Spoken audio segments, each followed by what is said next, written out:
नमस्कार। अपना प्रदेश उत्तर प्रदेश उत्तराखंड देख रहे हैं आप। मैं हूं आपके साथ पूजा मोहन पांडे। बुलेटिन की शुरुआत करते हुए सबसे पहले आपको बता दें, सीएम योगी आदित्यनाथ ने आज टीम 9 के साथ में बैठक करने के बाद सीधे राजभवन का रुख किया। उन्होंने राज्यपाल आनंदीबेन पटेल से शिष्टाचार मुलाकात करी और कोरोना को लेकर यूपी की तैयारियों से राज्यपाल को रूबरू कराया है। साथ ही सीएम योगी ने राज्यपाल को ज्ञान और कर्म नामक पुस्तक भी भेंट करी और इसके साथ ही सीएम योगी और राज्यपाल के बीच कई विषयों पर चर्चा हुई है।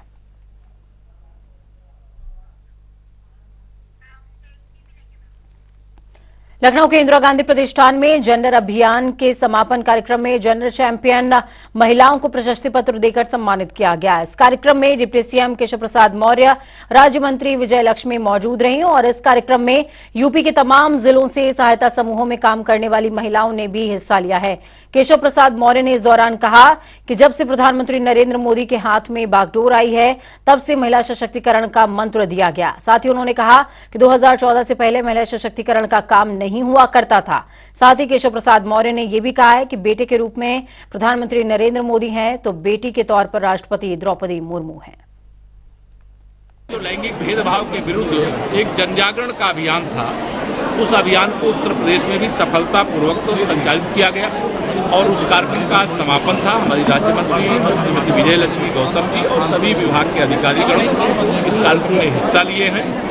और एक जो मैं देख रहा हूँ विशेष तौर से महिला सशक्तिकरण, हमारी डबल इंजन सरकार का तो संकल्प है ही, लेकिन महिलाओं के अंदर भी एक नया जोश देखने को मिल रहा है, उत्साह देखने को मिल रहा है और वह भी अपनी भूमिका महत्वपूर्ण तरीके से परिवार के अंदर भी, समाज के अंदर भी दर्ज कराने का काम कर रही हैं।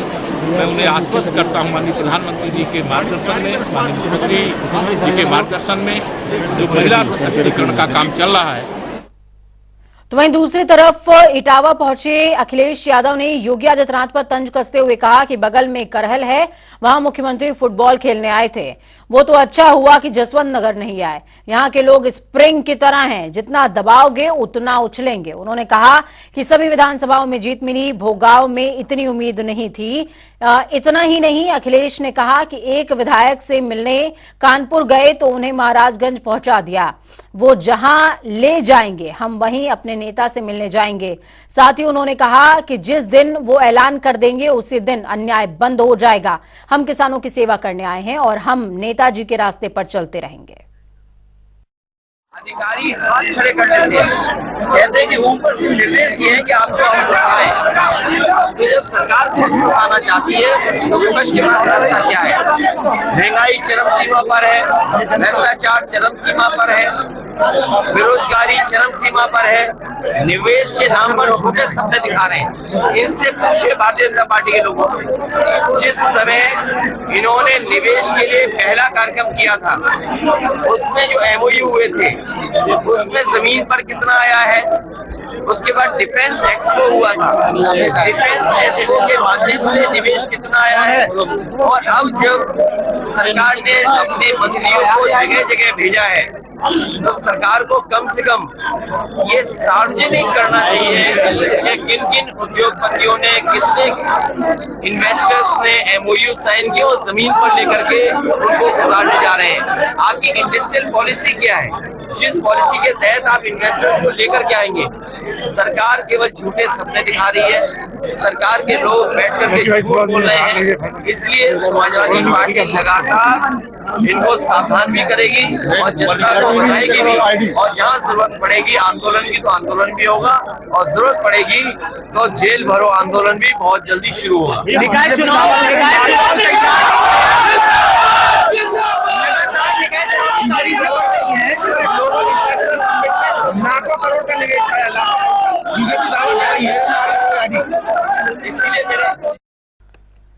उत्तर प्रदेश सरकार के जल शक्ति मंत्री स्वतंत्र देव सिंह संत कबीरनगर पहुंचे, जहां पर कार्यकर्ताओं ने गर्मजोशी से उनका स्वागत किया।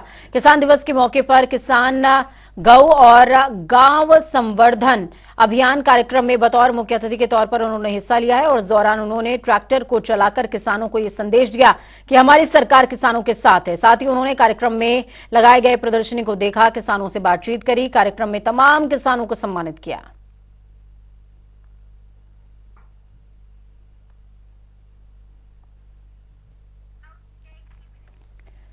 कृषि मंत्री सूर्य प्रताप शाही ने पूर्व प्रधानमंत्री चौधरी चरण सिंह की 120वीं जयंती पर उन्हें श्रद्धांजलि अर्पित करी। साथ ही उन्होंने कहा कि पूर्व प्रधानमंत्री चौधरी चरण सिंह ने देश के किसानों के दर्द को समझा और उनके लिए काम किया। सूर्य प्रताप ने यह भी कहा कि 60 साल तक किसी ने देश के किसानों की हालत समझने की कोशिश तक नहीं की थी। जब हमारी सरकार बनी तो 3.5% जीडीपी ग्रोथ हुई, लेकिन आज हमारी सरकार में 5% तक जीडीपी पहुंच गई है। साथ ही उन्होंने सरकार की कल्याणकारी नीतियों के बारे में भी जानकारी दी। विचार कर रहे हैं कि इस वर्किंग कैपिटल के अमाउंट को 10 या 15 लाख के आगे कर दिया जाए। आपके अनुमति से हम दिशा में इस पर हम लोगों ने विचार करना शुरू किया है, जिससे कि आसानी से हमारे एफपीओ जो है अपने अपने क्षेत्रों में काम कर सके। 100 एफपीओ को 60 लाख रुपए का 100% ग्रांट भारत सरकार की मदद से हम लोगों ने देकर के बीज प्रोसेसिंग की दृष्टि से किसान और किसान की कंपनियां अपना बीज पैदा करें और अपने नाम से ब्रांड से बेच सके। इसके राज्य के भीतर 60 करोड़ रुपया हम लोगों ने लगाए हैं। मुझे खुशी है कि उस दिशा में किसान भाइयों ने प्रयास किया है। आज ड्रोन टेक्नोलॉजी के भीतर हमारे 2 किसान पूर्व प्रधानमंत्री एचडी देवगौड़ा 2 दिवसीय दौरे पर काशी पहुंच चुके हैं। उन्होंने व्हील चेयर पर बैठकर वीआईपी लाउंज से पोर्टिको तक लाया गया। जिला प्रशासन को मिले प्रोटोकॉल के मुताबिक पूर्व प्रधानमंत्री एयरपोर्ट से काशी विश्वनाथ मंदिर में दर्शन पूजन करने गए। कल वो काशी विश्वनाथ धाम में मंगला आरती में भी शरीक होने के साथ ही बाबा का दर्शन पूजन करके दिल्ली रवाना हो जाएंगे।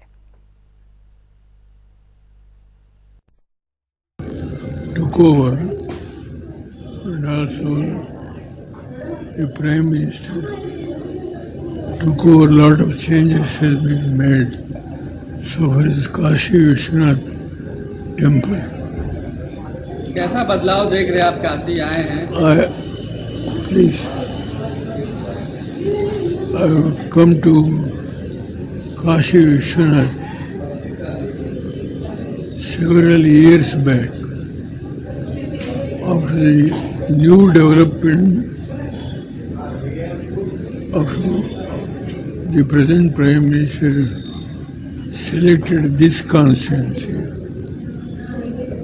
Lot of improvement has been made, and I have never come earlier to see the Ganga Aarti. So तो पूर्व प्रधानमंत्री एचडी देवगौड़ा को सुन रहे थे आप। उनसे जब पूछा गया कि काशी विश्वनाथ आकर के आपको कैसा लग रहा है, उन्होंने कहा 7 साल पहले आया था और 7 साल पहले जैसा काशी विश्वनाथ नजर आता था उससे बहुत अलग हो चुका है। और मौजूदा कॉन्स्टिट्यूएंसी काशी जिनकी है, यानी कि नरेंद्र मोदी, उन्होंने बहुत अच्छा डेवलपमेंट किया और मुझे उम्मीद है कि आगे भी काशी विश्वनाथ और काशी भी वृहद विस्तार को प्राप्त करेगा। खबरों में आगे बढ़ते हैं। उत्तर प्रदेश के परिवहन राज्य मंत्री दया शंकर सिंह ने अनाधिकृत बस संचालन और ओवरलोडेड वाहनों के खिलाफ कार्रवाई तेज कर दी है। इसमें लखनऊ जोन लगातार पहले पायदान पर बना हुआ है और 1 दिसंबर से 20 दिसंबर तक लखनऊ में कुल 8,241 गाड़ियों का चालान किया गया। तो वहीं प्रवर्तन टीमों ने 1200 गाड़ियों को थानों में बंद किया गया है और इस कार्रवाई से सरकार को 5.39 करोड़ यानी कि 5,39 करोड़ रुपए का जुर्माना हासिल हुआ है।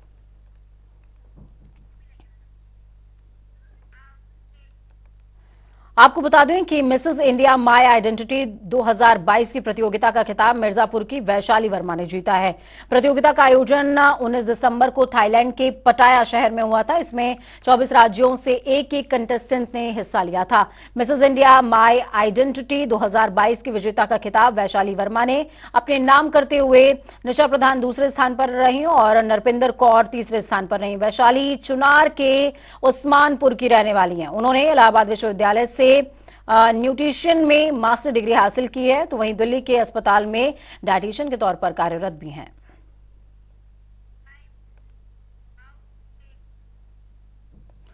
तो वहीं महाराजगंज जेल में बंद सपा विधायक इरफान सोलंकी से उनकी पत्नी नसीम सोलंकी, भाई अरशद सोलंकी ने मुलाकात करी। जेल मैनुअल के हिसाब से तीनों ने अपनी बारी आने का इंतजार किया और दोपहर के बाद इरफान सोलंकी से मुलाकात करी। इस दौरान सभी मीडिया से बातचीत करने से बचते नजर आए, लेकिन इरफान की पत्नी नसीम से बात हुई है। इरफान की पत्नी ने बताया कि उन्हें जेल में कोई दिक्कत नहीं है, सब ठीक है, लेकिन सरकार बदले की भावना से काम कर रही है। मेरे पति सुरक्षित नहीं है, वो इतनी दूर भेज दिए गए कि बच्चे भी नहीं मिल सकते।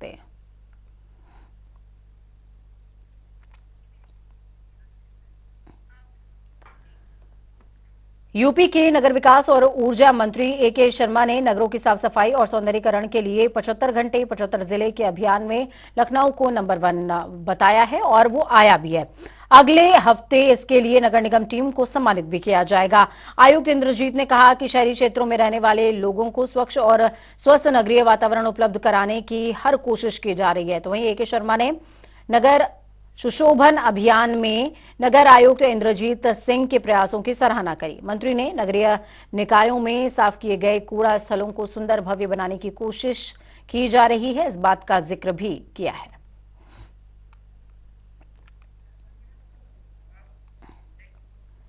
जैन धर्मावलंबियों के आस्था के गढ़ समेद शिखर जी पर संकट गहरा रहा है। समेद शिखर जी को जब से वन्य अभ्यारण्य क्षेत्र को पर्यटक क्षेत्र और झारखंड सरकार ने घोषित किया है, तब से जैन समाज इस निर्णय के खिलाफ लामबंद हो गया है और आंदोलन भी कर रहा है। जैन समाज लगातार प्रयास कर रहा है कि ये निर्णय वापस लिया जाए ताकि जैन समाज का पवित्र आस्था केंद्र शिखर जी पवित्रता के साथ बना रहे। इसी संबंध में मुजफ्फरनगर में भी एक आंदोलन का कार्यक्रम 25 दिसंबर को समस्त जैन समाज की तरफ से रखा गया है।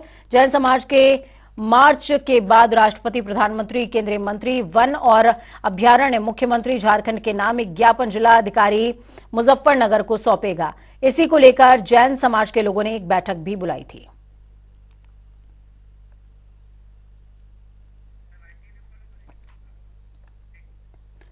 तो दूसरी तरफ उत्तराखंड विधानसभा में धर्मांतरण कानून को सख्त करने संबंधी विधेयक के पास होने के बाद उत्तराखंड के राज्यपाल ने भी उत्तराखंड धर्म स्वतंत्रता संशोधन विधेयक 2022 को मंजूरी दे दी है। राज्यपाल की मंजूरी के साथ ही अब यह अधिनियम राज्य में प्रभावी तौर पर लागू हो गया है और इस अधिनियम के हिसाब से उत्तराखंड में प्रलोभन या जबरन कराए गए धर्मांतरण पर 10 साल की सजा के साथ ही 50,000 रुपए का जुर्माने का प्रावधान होगा, जबकि धर्मांतरण कराने वाले किसी भी व्यक्ति पर आरोप सिद्ध होने के बाद पीड़ित को 5 लाख रुपए का जुर्माने का भी प्रावधान होगा।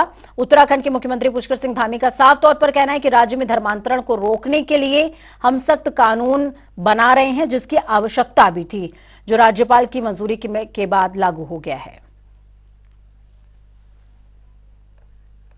देखिए, धर्मांतरण कानून चूंकि हुए उत्तराखंड राज्य की बहुत बड़ी जरूरत थी और समय समय पर जिस प्रकार की जानकारियां आई हैं, जिस प्रकार से सूचनाएं प्राप्त हुई हैं कि बहुत सारे ऐसे स्थान हैं जहां पर लोगों को मालूम ही नहीं चल रहा है, उनको बहलाकर, फुसलाकर, प्रलोभन देकर, डराकर, धमकाकर, तमाम प्रकार से मनगढ़ंत बातों से लगातार धर्मांतरण का काम किया जा रहा था और ये बदस्तूर जारी था।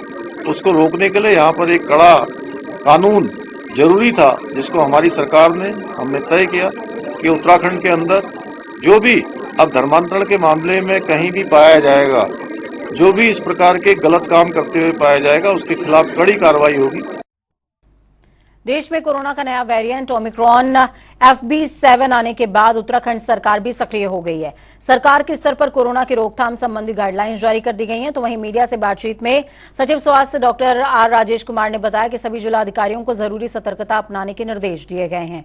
इसके लिए राज्य सरकार पूरी तरीके से मुस्तैद है। इतना ही नहीं, कोरोना से बचाव के लिए वैक्सीनेशन ड्राइव और बूस्टर डोज लगाए जाने पर भी राज्य सरकार का विशेष ध्यान है ताकि भविष्य में कोरोना जैसे संक्रमण से बचा जा सके।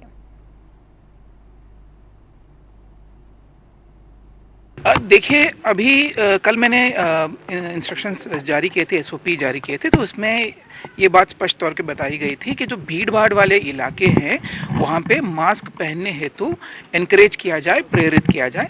तो ये SOPs अभी फिलहाल हैं और कल की डेट में कोई नए गाइडलाइंस आते हैं भारत सरकार से, उसका हम लोग कड़ाई से सुनिश्चित करेंगे। तो दूसरी तरफ हल्द्वानी के लाल कुआं में वन अनुसंधान केंद्र ने फाइकस गार्डन विकसित किया है, जो कि उत्तराखंड का पहला फाइकस पार्क होगा, जिसे जल्द ही लोगों के लिए खोल दिया जाएगा, जिसमें फाइकस की 150 दुर्लभ प्रजातियों को संरक्षित किया गया है। वन अनुसंधान केंद्र ने मैदानी और पर्वतीय इलाकों के साथ ही अंडमान निकोबार, मेघालय, त्रिपुरा जैसे कई अन्य जगहों पर उगने वाले फाइकस प्रजाति के पौधों का संरक्षण किया है, जिनमें से कई ऐसे पौधे हैं जो कि विलुप्त होने की कगार पर हैं। साथ ही स्थापित फाइकस पार्क में पीपल, बरगद, पाकड़, कूलर, श्री कृष्ण पीपल, अंजीर समेत तमाम प्रजातियों के पेड़ रोपे गए हैं। फिलहाल अभी फाइकस पार्क लोगों के लिए आकर्षण का केंद्र लगातार बना हुआ है। देखिए, फाइकस अपने आप में एक जीनस है, बहुत बड़ा जीनस है फाइकस में। उसमें बहुत सारी प्रजातियां हैं। जैसे मुख्य रूप से जो आम लोग जानते हैं वो बरगद को जानते हैं, पीपल को जानते हैं, गुलर को जानते हैं, आपके पाखड़ को जानते हैं, पिलखन को जानते हैं, और बेड़ू है, तिमला है, अंजीर है। इसके अलावा और भी बहुत सारी फाइकस की प्रजातियां हैं। जो सब प्रजातियां हैं वो यहाँ पर पूरी स्थापित की गई है। तो एक जगह पर इतना बड़ा कलेक्शन, ये अपने आप में एक अनूठा है और ये फॉरेस्ट डिपार्टमेंट का बहुत बड़ी एक उपलब्धि है कि जिसको हमने यहाँ पर लालकुआं में स्थापित किया। काशीपुर में आज बहुजन समाज पार्टी के लोकसभा प्रभारी सतपाल सिंह और पार्टी की तरफ से पूर्व मेयर प्रत्याशी और महानगर अध्यक्ष डॉक्टर एमए राहुल के संयुक्त नेतृत्व में बीएसपी के सैकड़ों कार्यकर्ता एसडीएम कार्यालय पहुंचे और इस दौरान उन्होंने मुख्यमंत्री के नाम उप जिलाधिकारी अभय प्रताप सिंह को एक ज्ञापन सौंपा है, जिसमें कहा गया कि कुछ दलाल समाज कल्याण विभाग और श्रम कल्याण विभाग से बहुत बड़ा फर्जीवाड़ा करके सरकार को बड़े स्तर पर नुकसान पहुंचाने का काम कर रहे हैं। इस दौरान पार्टी के पदाधिकारी और कार्यकर्ताओं ने चेतावनी दी कि कई साल हो चुके हैं, लड़कियों को अनुदान नहीं मिला, समाज कल्याण विभाग ध्यान नहीं दे रहा है, हम लोग प्रदर्शन करेंगे। वहीं रामनगर के ग्राम पेरुमदारा के काठिया पुल मार्ग पर एक डंपर चालक की लापरवाही की वजह से गाड़ी चलाते हुए एक बिजली के पोल पर जोरदार टक्कर लगी। हादसा इतना जबरदस्त था कि करीबन 1.5 किलोमीटर तक डंपर चालक बिजली के करीबन 11 पोल को तोड़ता हुआ चला गया। तो वहीं घटना की पुलिस को सूचना दी गई। पुलिस ने डंपर चालक को कब्जे में ले लिया है। वहीं ग्रामीणों ने पुलिस के खिलाफ प्रदर्शन करते हुए कहा कि सड़क पर खुले में डंपर चल रहे हैं, जिससे हादसा होने का डर लगातार बना रहता है। काशीपुर के कुंडा थाना पुलिस को नशे के खिलाफ चलाए जा रहे अभियान में बड़ी सफलता हासिल हुई है। अभियान में 141 ग्राम स्मैक के साथ एक स्मैक तस्कर को गिरफ्तार किया गया। काशीपुर सीओ वंदना वर्मा ने कुंडा थाने में पूरे मामले का खुलासा करते हुए कहा कि अभियुक्त के खिलाफ कुंडा थाने में एनडीपीएस एक्ट के तहत मुकदमा दर्ज किया गया है। अपराधियों के पुराने आपराधिक रिकॉर्ड भी खंगाले जा रहे हैं, साथ ही उसे रिमांड के लिए न्यायालय पेश किया जा रहा है। ये वरिष्ठ पुलिस अधीक्षक महोदय के निर्देशों के क्रम में ये लगातार हमारी ये अवैध मादक पदार्थों के खिलाफ कार्रवाई जारी है। इसी क्रम में ये कुंडा पुलिस को एक बड़ी सफलता कल हाथ लगी है। इसमें एक हमने अभियुक्त जो कि मोहम्मद का आरिफ है, इसको हमने गिरफ्तार किया है 141 ग्राम अवैध स्मैक के साथ, और ये मुरादाबाद का रहने वाला है। ये वहाँ से आकर यहाँ पर जसपुर और काशीपुर क्षेत्र में स्मैक बेचता था, वहाँ से कम दाम पे लाके यहाँ से ज़्यादा दाम पे बेचता था। तो इसके पास से साथ में एक अपाचे मोटरसाइकिल मिली है जो इसी के नाम पर रजिस्टर्ड है, साथ में इसका एक मोबाइल फ़ोन मिला है और 141 ग्राम स्मैक है। तो इससे आवश्यक पूछताछ करने के बाद ये तथ्य प्रकाश में आए हैं कि पहले भी इस प्रकार यहाँ आता रहा है और ये इस प्रकार से काम करता है, और वर्तमान में इसका माननीय न्यायालय के समक्ष इसको पेश किया जा रहा है।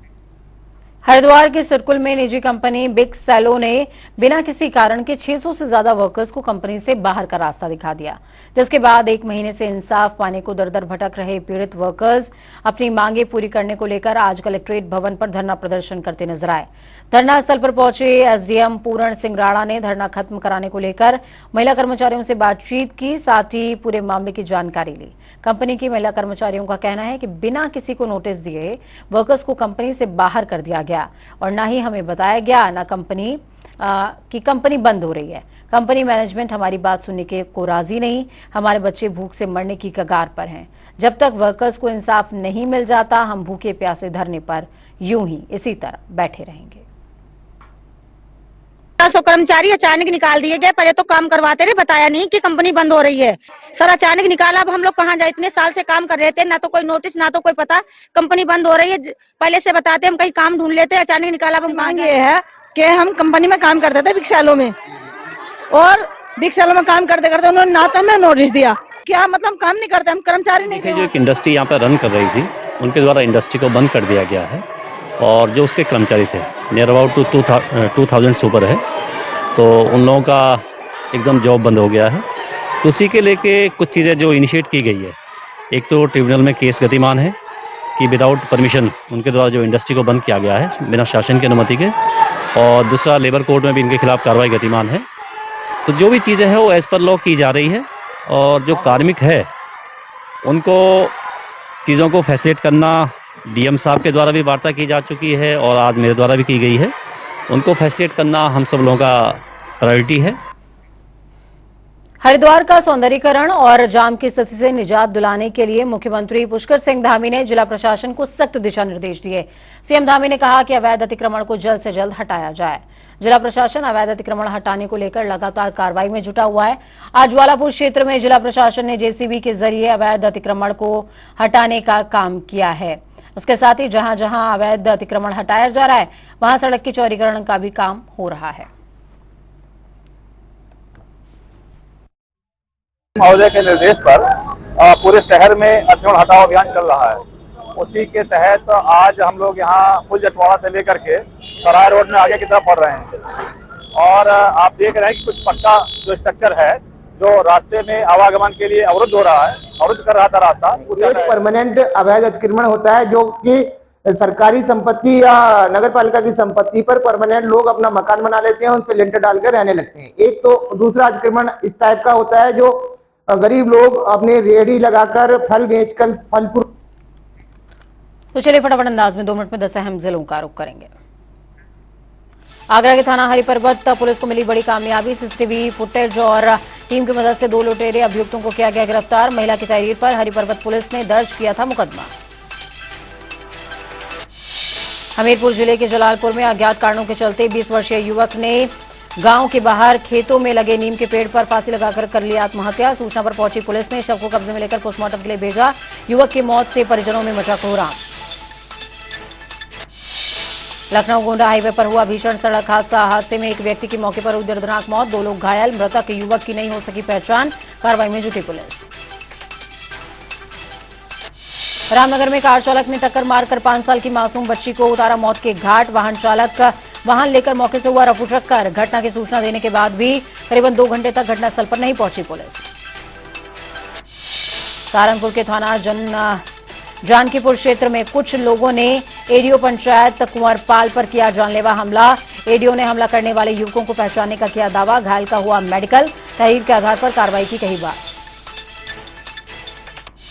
बरेली के कैंट स्थित धोपेश्वर नाथ मंदिर से कलश यात्रा का हुआ आयोजन। सैकड़ों महिलाओं ने लिया प्रतिभाग। कलश यात्रा गोले बाजार से मदारी पुलिया होते हुए धोपेश्वर नाथ मंदिर पर हुई खत्म। अमेठी में आयोजित हुआ किसान सम्मान दिवस कार्यक्रम की अध्यक्षता जिला पंचायत अध्यक्ष राजेश मुसाला ने की। कार्यक्रम में डीएम राकेश मिश्रा सहित सीडीओ डीपीआरओ रहे मौजूद। होली एंजल्स कॉन्वेंट स्कूल से आए बच्चों ने जिला जेल में गीत नाटक सहित कई कार्यक्रमों में लिया हिस्सा। कार्यक्रम के दौरान कारागार में निरुद्ध सभी महिलाओं और पुरुष बंदी रहे मौजूद। बच्चों ने जेल में लाइब्रेरी और नवग्रह वाटिका का भी किया भ्रमण। कोरोना के नए वेरिएंट को लेकर प्रयागराज चिकित्सा विभाग हुआ अलर्ट। अस्पताल में बढ़ाई गई बेड की संख्या। मुख्य चिकित्सा अधिकारी प्रयागराज की ओर से लोगों से गाइडलाइन का पालन करने की गई अपील। बदायूं में ऊंझानी में प्रेम प्रसंग में मौत का मामला आया सामने। नाबालिग लड़की का अपने पड़ोसी से था अवैध संबंध। प्रेमी ने बचाव में मफलर से गला घोंटकर युवती को उतारा मौत के घाट। पुलिस ने आरोपी को किया गिरफ्तार, भेजा जेल। वक्त यहाँ पर छोटे से ब्रेक का। ब्रेक के उस पार खबरों का सफर लगातार जारी रहेगा। बने रहिए जनता टीवी के साथ, क्योंकि हमें आपकी ताकत, अपना और अपनों का बहुत ज्यादा ख्याल रखिए। हमारी कामना कि आपका आने वाला कल आज से बेहतरीन भी हो और सुरक्षित भी। नमस्कार।